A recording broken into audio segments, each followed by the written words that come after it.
কি রে, তোর রেজাল্টের খবর কি? বাবা আমি সিগারেট পাইছি। কি, তুই সিগারেট পাইছ? মানে তোর সিগারেট দিছে কে? মাস্টার সাহেব তো দিল সিগারেট, মাস্টার সাহেব দিছে। কি, মাস্টাররা তোর সিগারেট দিছে? মাসের পর মাস টাকা দিলাম আর মাস্টাররা আজকে সিগারেট ধরাই দিল। আমি এক্ষুনি যাইতেছি মাস্টারের কাছে। চল, তোমার সিগারেট দেয় না আর টাকা নেবার বেলায় আছে। আব্বা এই বাইরের দিকে যা।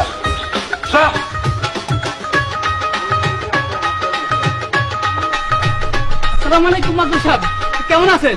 ভালো আছেন? ভালো আর থাকতে দিলেন কই? কেন, কি হয়েছে? কি আর হয় নাই, আপনারা নাকি ফোলারে সিগারেট দিছেন। আহা, পোলার যোগ্যতা যতটুকু সেটাই পেয়েছে। মানে মাসের পর মাস টাকা দিমু আর যোগ্যতার বেলায় ফোলা সিগারেট পাওয়ার যোগ্য? দুনিয়াতে আর কিচ্ছু ছিল না? আচ্ছা ঠিক আছে, আপনি উত্তেজিত হবেন না। আপনি আজকে বিকালে আসেন, আমরা মত বিনিময় সভা করব। সেখানে আপনি কিছু মত দিবেন, আমরা কিছু মত দিব। আপনারা মত দিবেন, আমিও মত দিব। তার মানে মত দেয়া নেয়া এইগুলো আবার স্কুলে শুরু হয়েছে কবে থেকে? এটা তো অনেক আগে থেকে চলে আসছে। অনেক আগ থেকে স্কুলে মত দেয়া নেয়া হয়।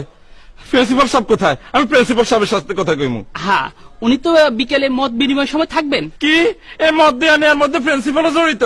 ফুলারে দিলেন সিগারেট, আমারে দিবেন মদ, আবার আমি আপনারা মদ দিব? এই বুড়া বয়সে আমারও মদ খাওয়াইবেন, এরপরে আমি চুপ থাকবো? আহা,